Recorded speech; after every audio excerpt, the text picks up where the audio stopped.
ویسے خرچے ان کے علیحدہ علیحدہ ہیں. صرف ایک چولہا اکٹھا ہونے سے یہ نہیں ہوگا کوئی ایک خاندان بنے گا.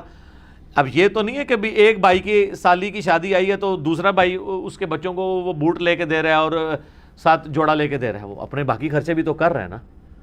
تو اس اعتبار سے اگر میاں بیوی بچے یہ ایک خاندان ہے, ٹھیک ہے, چاہے وہ 5 بھائی اکٹھے رہ رہے ہیں, چولہا اکٹھا جل رہا ہے, پھر بھی وہ 5 خاندان تصور ہوں گے. ہر ایک خاندان کو اپنی قربانی الگ سے دینی چاہیے اور اس سنت کے اوپر عمل کرنا چاہیے. ایک خاندان کی طرف سے ایک قربانی کر لینا کافی ہے. ٹھیک ہے علی بھائی, اگلا سوال ہے, اگر کوئی شخص آلریڈی مقروض ہے تو کیا وہ قربانی دینے کے لیے قرضہ اٹھا سکتا ہے یا قربانی نہ دے؟ قربانی کیوں نہ دے جی, کروڑ پتی لوگ بھی مقروض ہیں. یہ بڑے بڑے فیکٹریوں کے مالکوں سے آپ پوچھیں, انہوں نے کروڑوں میں قرضے اٹھائے ہوئے ہیں. وہ ایکویٹی تو ان کی 40% ہے, 60% تو ڈیٹ انہوں نے بینکوں سے اٹھایا ہوا ہے. وہ تو سب سے پہلے تو ان کی قربانی ساکت ہو جائے گی جو امریکن بیل چپ فٹ شدہ جو ہے منگوا کے یہاں پہ قربان کر رہے ہیں. اگر آپ ان کو دیکھیں مقروض وہ بھی ہیں. یہ قرضہ جو ہے یہ عارضی قرضہ ہے. یہ اس قرضے کو وہ قرضہ نہیں کہا جاتا کہ جس کی بنیاد پہ قرضہ یہ ہے کہ ایک بندہ قرضے کے تلے اس طرح دب گیا کہ اس کی 2 وقت کی روٹی محال ہو گئی ہے اور وہ روکی سوکی کھا کے گزارا کر رہا ہے, اس کو مقروض کہا جاتا ہے. کروڑ پتی لوگوں کو مقروض نہیں کہا جاتا. وہ تمہارے پرائم منسٹر صاحب بھی کہتے ہیں اتنی تنخواہ لے کے بھی کہ میرا مشکل سے چولہا جلتا ہے. تو قربانی تو پرائم منسٹر میں بھی کوئی نہیں بن رہی ہوگی. اس طریقے سے اگر دیکھا جائے بڑے بڑے فیکٹری آنرز جو ہیں تو وہ اس طرح نہیں ہے. قرضہ اٹھا کے آپ کریں. یہ کمیٹی آپ نے قرضہ ہی تو ڈالی ہوتی ہے, کمیٹی ڈال لیں.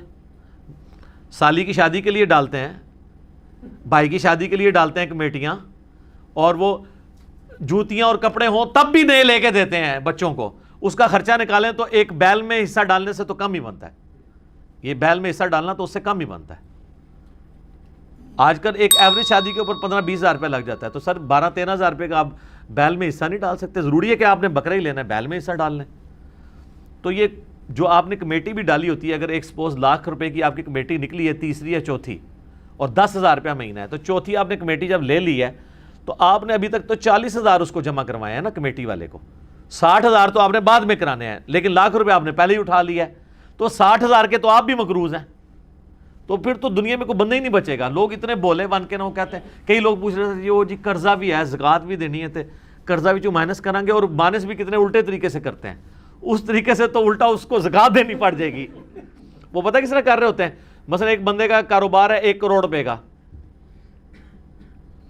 40 لاکھ روپیہ اس کا اپنا تھا سرمایہ, 60 لاکھ اس نے بینک سے اٹھایا قرضہ, کتنا ہو گیا 1 کروڑ. اب وہ جب حساب کرنے لگتا ہے نا سال بعد, وہ کہتا ہے جی میں نے 1 کروڑ روپیہ کاروبار میں لگایا ہوا ہے, تو 1 کروڑ کی زکوٰۃ جو ہے وہ کیسے نکالی. وہ پھر کہتا ہے کہ دیکھیں جی میرا تو اپنا تھا 40, 60 میں نے بینک سے اٹھایا, تو 60 میں سے 40 نکل گئے, تو 20 لاکھ کا تو میں ابھی بھی مقروض ہوں. تو میں تو مقروض ہوں, میں کیوں زکوٰۃ دوں گا. حالانکہ وہ بیوقوف بھول جاتا ہے کہ کاروبار میں اس نے 1 کروڑ لگایا ہوا ہے. یہ 60 لاکھ 1 کروڑ میں سے مائنس ہونے ہیں, 40 لاکھ میں سے نہیں مائنس ہونے. 40 لاکھ تو اس کا اپنا تھا نا, 60,000 اس نے قرضہ اٹھایا, تو ٹوٹل کتنا ہوا 1 کروڑ. اب کاروبار میں 1 کروڑ لگا ہوا ہے, 1 کروڑ میں سے 60 لاکھ مائنس ہونا ہے. اپنے 40 جو بھی وہ 60 کاٹ دیتے. ٹھیک ہے. ویسے ماشاءاللہ آپ ان کو دیکھیں, ان پڑھ چٹے ان پڑھ ہے, کروڑوں کا بزنس کر رہے ہیں, آپ کو جناب زبانی پورے دن کا حساب کتاب بتا دیں گے, اور نام نہیں اپنا لکھ سکتے. کاروبار میں اتنے تیز ہیں. دعائے قنوت پھر بھی نہیں یاد ہوگی ان کو. جنازے تو ویسے ہی نہیں آتا نا, غور پہ ہے کوئی اور.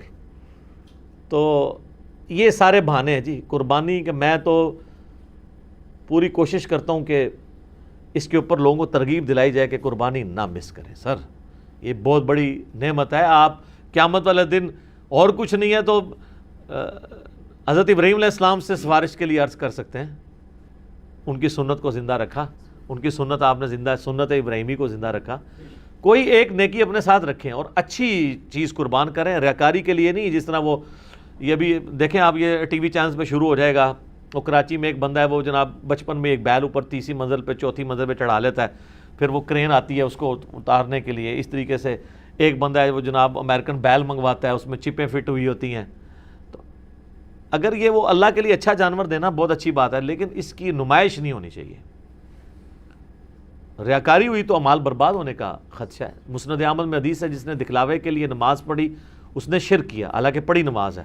دکھلاوے کے لیے روزہ رکھا اس نے شرک کیا، اور دکھلاوے کے لیے اللہ کی راہ میں صدقہ کیا، یہ صدقہ ہی ہے نا اللہ کی راہ میں قربانی کرنا، تو اس نے شرک کیا. اور جو مسلم شریف میں حدیث ہے کہ قیامت والے دن ایک سخی کو، ایک شہید کو، ایک قاری کو بلایا جائے گا، اللہ تعالیٰ تینوں کو اپنی نعمتیں گنوائے گا، تو پوچھے گا تو نے میرے لیے کیا کیا؟ شہید کہے گا یا اللہ جان دے دی اور کیا کرتا، اس سے بڑی کیا بات تھی؟ اللہ کہے گا اس لیے دی کہ لوگ تجھے بہادر کہیں، لہٰذا دنیا میں تیری بڑی تعریف ہوئی ہے، اوندھا منہ کر کے دوزخ میں. سخی کو اللہ تعالیٰ پوچھے گا، کہے گا یا اللہ میں نے تو اتنا کچھ خیرات کیا، میں تو مسجد کی ٹوٹیوں کے اوپر نیم پلیٹ بھی لگوائی کہ فلاں سیٹ صاحب نے یہ وضو خانہ اور ٹائلٹ بنوایا ہے، اور بھی تجھے یقین نہیں آتا بریکٹائج. تو اللہ تعالیٰ یہ تو اس لیے کہا کہ لوگ اس تیری تعریف کریں، کر لی گئی، جا دوزخ میں تم، میرے پاس کوئی اجر نہیں. اور اس طریقے سے قرآن کے قاری کو کہا جائے گا تو نے اس لیے کیا کہ لوگ تیری تعریف کریں، تو بہت بڑا لامہ ہے. تو تجھے دنیا میں لوگوں نے ماشاءاللہ اتنی مدہ ذلہ دامت برکاتم عالیہ اور حافظہ اللہ، آیت اللہ، یادگار اسلاف. یادگار اسلاف نہ لکھا کرو، مطلب پتا کیا ہے کہ جڈا وڈا فراڈیا ہے نا، یہ اسلاف بھی ایڈے وڈے فراڈیے سن، یہ انہوں دی یاد ہی تازہ کر رہے ہیں نا. یہ تو اتنا خطرناک جملہ ہے نا لکھا کرو. میرا دماغ ہوئے پاسے ٹر جاتا ہے کہ یار یہ یادگار اسلاف اگر یہ ہے تو یہ مطلب ہے جو میں سوچتا ہوں کہ پچھلے بھی یہی کچھ کرتے رہے ہیں اور یہ انہی کی یاد تازہ کر رہا ہے، تو یہ مطلب یہ انہی کی جائز روحانی اولاد ہے. یادگار اسلاف نہ لکھا کرو، ٹھیک ہے، اگر اسلاف کو آپ نے بچانا ہے تو. اور یہ باتیں کرنا صرف آسان ہے، دین کے اوپر چلنا بڑا مشکل کام ہے. تو جناب قرضہ اٹھانا پڑتا ہے تو کوئی مسئلہ نہیں. قرضہ کیا، آپ کو سب مر چلیں قرضہ اٹھا، کمیٹی ڈال لیں، پلان کریں قربانی کے لیے. اگر آپ نے ہر مہینے میں بھی 1000 روپے علیحدہ کیا ہو نا، سال بعد 12,000 روپے بن جاتا ہے، آپ ایک حصہ ڈال ہی سکتے ہیں. تو اس کو جس طرح باقی خرچے رکھے ہوئے ہیں نا، بچوں کی فیس، بچوں کی فیسیں آج کل 2,000 سے تو سٹارٹ ہو رہی ہے ایک عام نارمل سکول کے اندر، تو 24,000 روپیہ تو آپ بچوں کی فیس بھی سال کی دے رہے ہیں. ٹھیک ہے، کرونا کی وجہ سے پھر بھی حیا نہیں آئی ہے اسکول والوں کو کہ پیسے ہی کچھ کم کر دیں، فیسیں آپ سے پوری لے رہے ہیں. تو سال میں 1000 روپے علیحدہ کر کے آپ اللہ کی راہ میں قربانی نہیں کر سکتے؟ کرنی چاہیے. ایون قرضہ بھی اٹھانا پڑتا ہے، ضرور اٹھائیں، کریں، کیونکہ یہ قرضہ ایسا نہیں ہے کہ جو آپ کی گردن کو دبوچ لے گا، آپ آسانی سے اتار لیں گے. 12-13,000 روپیہ کیا چیز ہے؟ اب اس چکر میں نہ پڑ جائے کہ میں نے جا کے 50,000 روپے دی کوئی بیتل بکری جا کے لینی ہے، تو وہ تو ظاہر ہے اتنا بڑا ہاتھ بھی نہ ڈالیں آپ. ٹھیک ہے، نارمل قربانی کر لیں جو آپ گھر میں. اچھا، بعض لوگ ہیں گھر میں موٹا گوشت کھانے کو عیب اور گالی سمجھتے ہیں، اور جب قربانی کا موقع آتا ہے تو وہ بڑے گوشت میں حصہ ڈال دیتے ہیں پیسے بچانے کے لیے. تو چاہیے یہ ہے کہ پھر جو اگر آپ چھوٹے گوشت کو پریفرلی گھر میں کھاتے ہیں، صرف چھوٹا گوشت جو کھا رہے ہیں، میں ان کی بات کر رہا ہوں، جو مکس کر کے کھا رہے ہیں ان کی نہیں بات کر رہا، تو آپ کو پھر قربانی بھی چھوٹے گوشت کی ہی دینی چاہیے. لن تنالوا البر حتى تنفقوا مما تحبون. تم کبھی بھی نیکی کے اعلیٰ درجے کو نہیں پا سکتے جب تک کہ پسندیدہ چیزیں اللہ کی راہ میں خراب نہ کرو. ویسے موٹے گوشت سے آپ گن کھائیں اور کہیں جی ساڑھے گھر سے پکدہ ہی چھوٹا ہے. جو قربانی دی واری آئے تھے وہ جناب موٹے گوشت کا حصہ 13,000 روپے کا بن رہا ہے اور بکرا جو ہے وہ آ رہا ہے 30,000 روپے کا.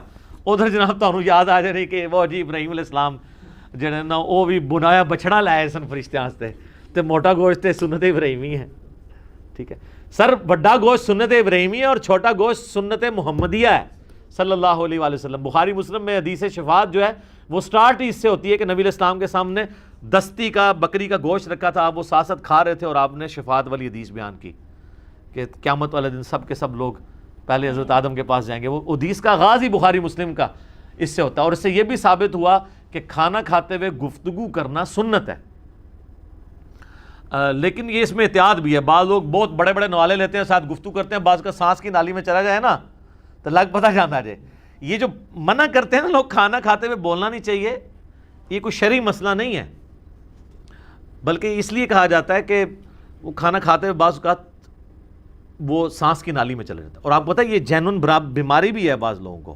میں کئی ایسے لوگوں کو جانتا ہوں جن کو معدے کا ایشو ہے نا، ان کو ڈاکٹرز نے باقاعدہ کہا ہوا ہے کہ آپ نے کھانا کھاتے وقت نا صرف کھانا کھانا ہے، نہ باتیں کرنی ہے، نہ ٹی وی دیکھنا ہے، اور آپ نے اپنے ذہن میں حاضر کرنا ہے کہ آپ کھانا کھا رہے ہیں، کیونکہ دماغ کے سگنل پھر وہ ایسے چلیں گے کہ آپ کا خوراک کی نالی میں نہیں جائے گا. یہ جینون پرابلم ہے. یہ اذانیں شروع ہو چکی ہیں، بقیہ کے سوالات انشاءاللہ اذانوں کے وقفے کے بعد انشاءاللہ. بسم اللہ والحمد للہ والصلاة والسلام علی رسول اللہ وعلی آلہ واصحابہ اجمعین الی یوم الدین. الحمدللہ آج 19 جولائی 2020 کی علمی و تحقیقی مجلس نمبر 124 کی جو اسٹوڈیو ریکارڈنگ ہے اس کے بقیہ سوالات کی طرف آتے ہیں اذان کے وقفے کے بعد والے سوالات کی طرف.